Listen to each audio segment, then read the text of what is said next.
안녕하세요. 김용주입니다.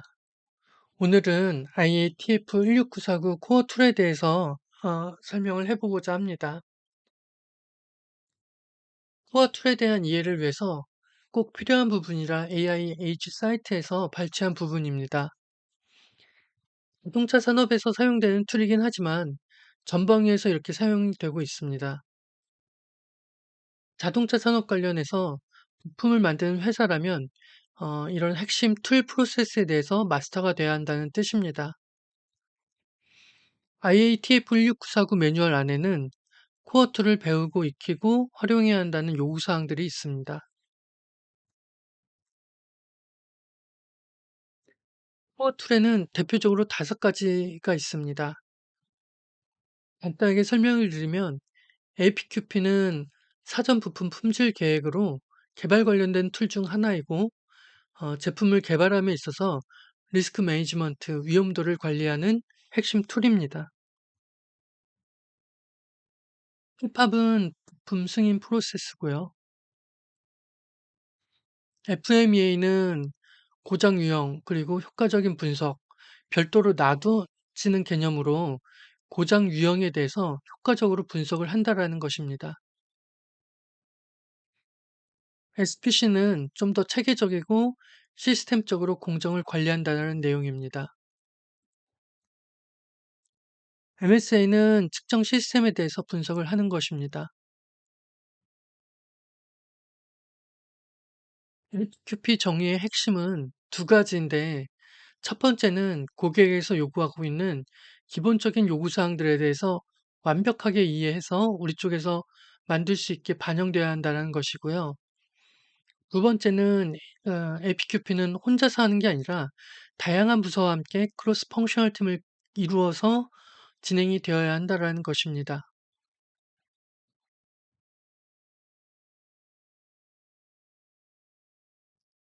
APQP의 구성은 5가지 단계로 구성이 되어 있습니다.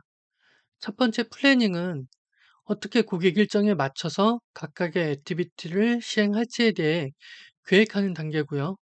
두 번째와 세 번째는 프로덕트와 프로세스의 차이인데요. 프로덕트가 먼저 나온 이유는 우리가 어떤 제품을 개발할 때 시제품을 먼저 만들어 보죠. 그래서 그게 내가 디자인한 거랑 내가 생각했던 거랑 거의 유사하다 그러면 결국 매스 프로덕션, 대량 생산해서 파는 것이 우리의 목적이기 때문에 먼저 제품을 검증을 하고 만들어내는 것이 우선입니다.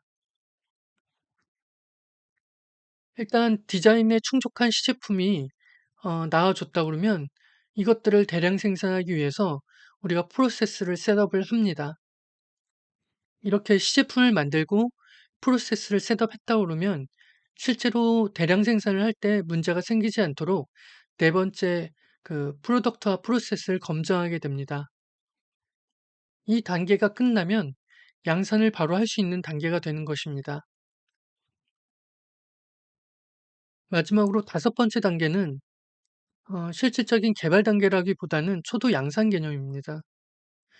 개발 초기 단계에서는 제품을 소량 생산하다 보니까 다양한 문제점을 확인하기가 어렵습니다.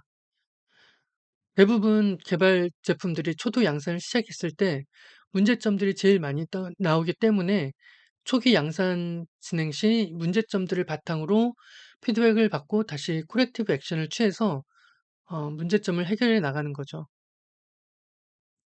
요약하면 계획하고 시제품을 만들어서 검증을 하고 우리가 이거를 대량 생산하기 위해서 프로세스를 셋업하고 이렇게 샘플 제품하고 프로세스를 셋업한 것들을 최종 양산을 하기 전에 최종 검증을 한다라는 것입니다.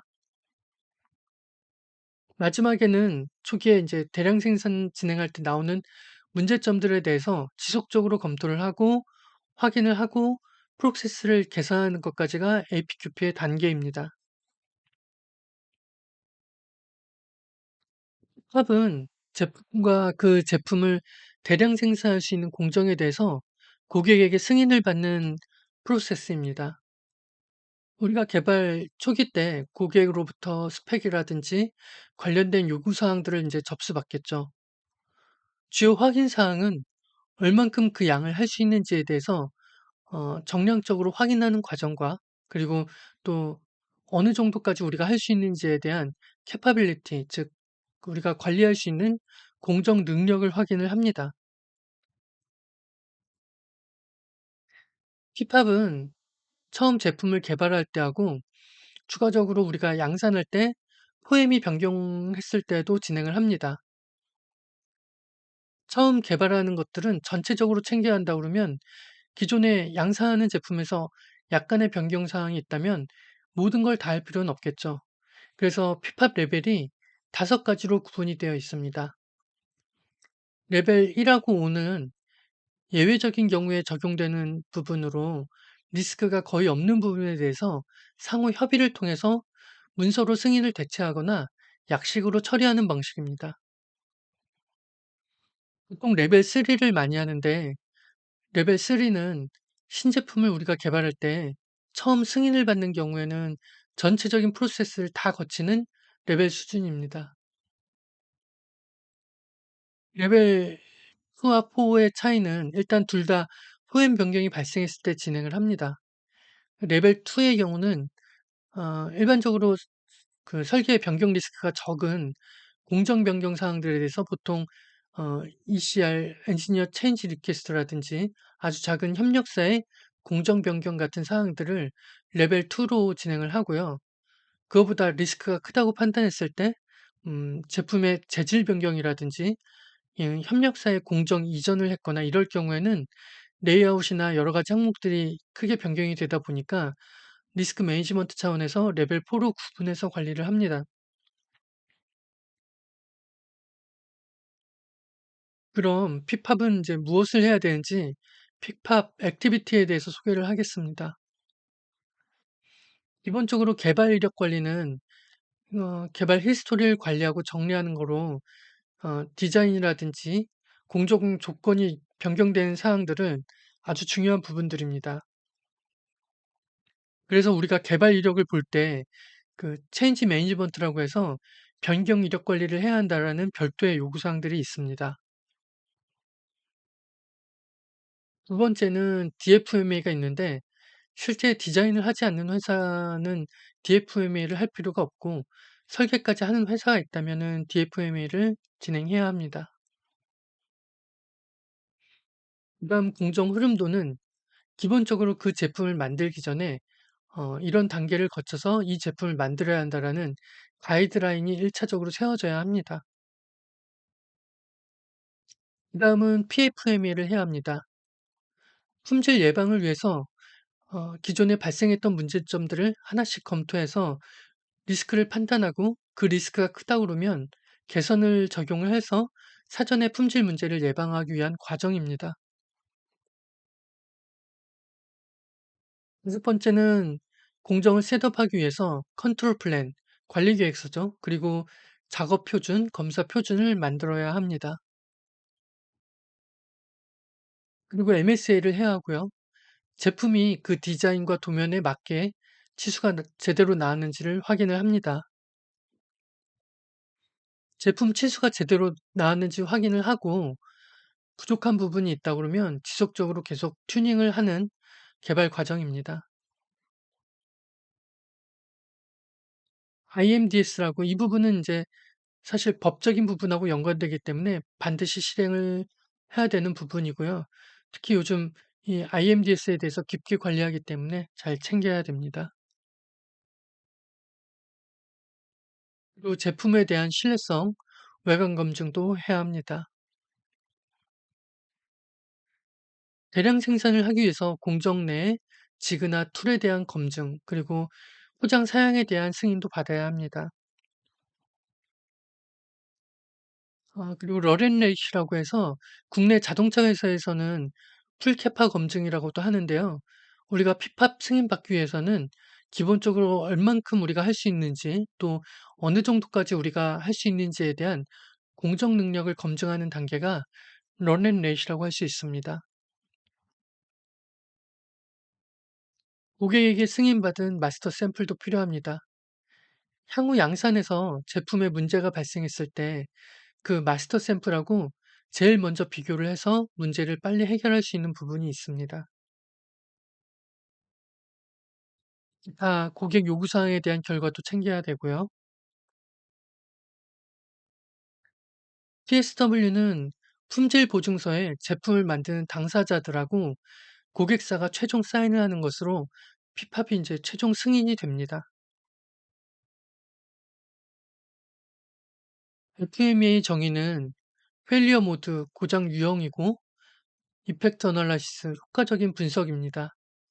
우리가 효과적인 분석을 통해서 제품 개발 초기에 기존에 양산하고 있는 유사한 제품들의 문제점들을 바탕으로 개발하려는 제품의 디자인 또는 공정의 사전 개선 계획을 수립해서 문제를 예방하기 위해 진행을 합니다.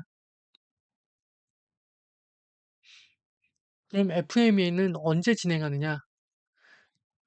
설계 개선 관점에서 진행하는 걸 우리는 DFMEA라고 하고요.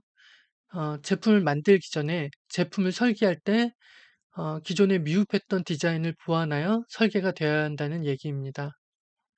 공정 개선 관점에서 진행하는 것을 PFMA라고 합니다. 두 가지 모두 우리가 바라보는 관점만 다를 뿐이지 하는 의도는 동일합니다. 우리가 기본적으로 대량 생산을 하기 위해서 공정을 셋업하는데 기존에 우리가 유사한 제품을 계속 생산하고 있는 과정에서 우리가 겪었던 그리고 지금도 겪고 있는 문제점들을 최대한 리스크를 낮추기 위해서 검토하고 개선해서 개선시키는 과정을 이제 FMA라고 합니다. 리버스 FMA라는 용어도 있습니다.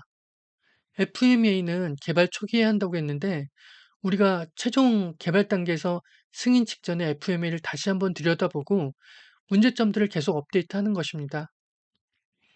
그래서 리버스라는 말을 붙여 다시 돌아가서 FMA를 점검한다는 개념입니다. 최종 개발 단계에서 시작해서 양산할 때 분명히 문제가 발생을 합니다. 특히 초도 양산 시에는 불량들이나 여러 가지 문제점들이 제일 많이 나옵니다. 사실 그때가 리버스 FMA를 하기에는 가장 적기입니다. 엔지니어 마인드를 바탕으로 진행한다면 강건한 설계, 강건한 공정 기술을 가질 수 있습니다.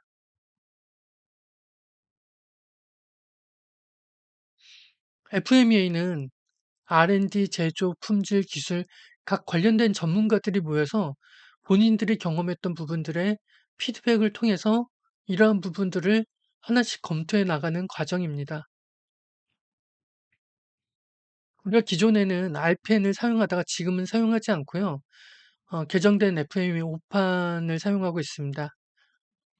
RPN이라고 해서 리스크 프라이어티 넘버라고 하는 거에서 액션 프라이어티로 바뀌었는데 음, RPN은 Severity Occurrence Detection, 심각도, 발생도, 검출도 이 값을 곱해서 이제 특정 값이 넘어가면 리스크가 높다고 판단해서 관련된 프로세스를 개선하고 그 RPN 값을 낮추는 방식이었습니다. AP에서도 SOD를 그대로 사용하긴 하는데 곱하는 게 아니라 각각의 리스크 레벨을 따지는 방식입니다. 프로세스 관점에서 보면 FMEA는 크게 세 가지 단계로 나눌 수 있습니다. 시스템 분석에서는 어, 사전에 제일 먼저 하는 것이 계획을 세우고 크로스 펑셔널 팀을 구성하고 그 제품에 대해서 면밀하게 구조 분석을 하고 이 제품이 어떻게 디자인되어야 되고 이 디자인된 제품을 만들기 위해서는 어떤 공정과 최적화를 거치는지 분석하는 과정입니다. 실패 분석은 기존에 우리가 겪었던 문제점들에 대해서 개발할 제품들에게 들에 어떻게 반영될 수 있는지에 대한 검토를 합니다. 그래서 AP를 통해서 위험도를 분석하고 개선을 통해서 최적화하는 것까지 하면 실제 FMEA 프로세스는 완료가 됩니다. 마지막으로 결과에 대해서 문서화를 하고요.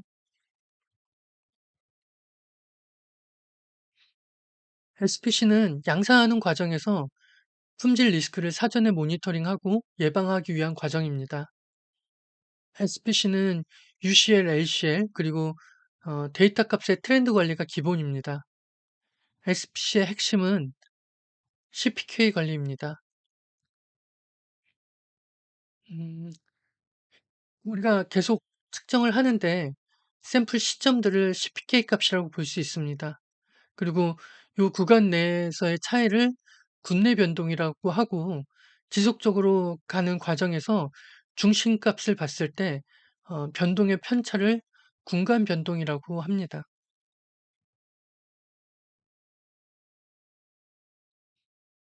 MSA는 게이지 RNR 반복성과 재현성에 대해서 분석하는 것하고 베리피케이션하고 캘리브레이션, 검교정이 있습니다.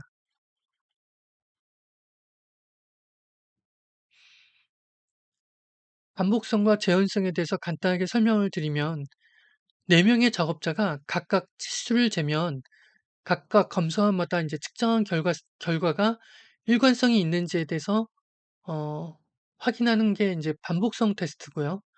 그리고 재현성은 한 명의 작업자가 동일한 게이지로 동일한 제품을 10 번을 측정했고, 다른 작업자들도 다시 이제 동일한 제품을 동일한 게이지로 측정을 했을 때 전반적인 편차를 확인하는 것입니다. 반복성은 개개인의 편차이고, 재현성은 작업자 간의 편차를 줄여나가는 과정으로 볼 수 있습니다. 보통 마스터 샘플을 가지고 그 측정 편차가 실제로 나는지를 확인하는 게 이제 베리피케이션, 결과에 이상이 발생이 되었다면 교정, 캘리브레이션을 합니다. 검정을 통해서 문제가 생긴 것을 교정하는 것입니다. 결과적으로 우리가 확보해야 되는 기본적인 데이터에 대한 신뢰도이며, 사람과 측정 설비에 대한 신뢰도가 무너지면 문제가 발생했을 때 원인을 찾고 사전 예방 차원에서 많은 어려움이라든지 문제점들이 다시 발생할 수 있다라는 것입니다. 측정은 정밀도, 정확도 두 개념이 중요한데요. 정밀도는 정확하게 반복하는 것이고, 정확도는 원하는 타겟 근처로 가는 것입니다.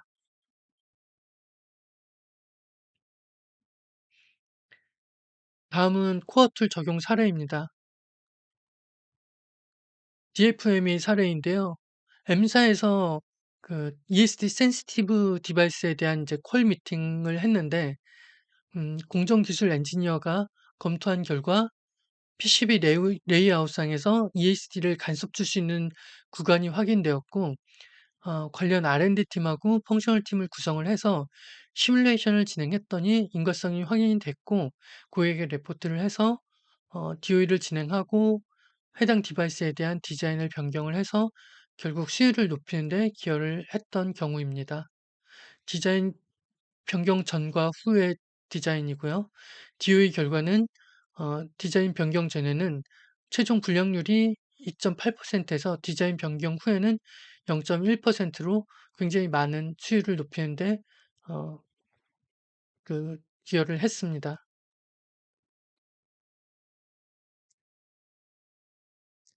다음은 코어 툴 적용 사례 두 번째 사례인데요. 어 A사에서 A사 제품의 그 낯 정보를 포함한 2D 마킹을 탑 마킹을 하는데, 그 상위 제품 조립 회사인 F사에 인제 납품을 해서 어 납품을 했는데, F사에서는 인제 2D 마킹 그레이드가 페일이 돼서 어 모든 그 생산과 납품이 중단된 그 사태가 발생이 됐고요. 긴급하게 인제 그 2D 마킹 검증 장비를 가지고 양사 간의 인제 검사 현장의 그 조도라든지 어떤 조건들을 하고 그 측정 장비를 MSA를 진행을 해서 데이터의 신뢰성을 확보하고 납품을 재개한 사례입니다. 이상입니다.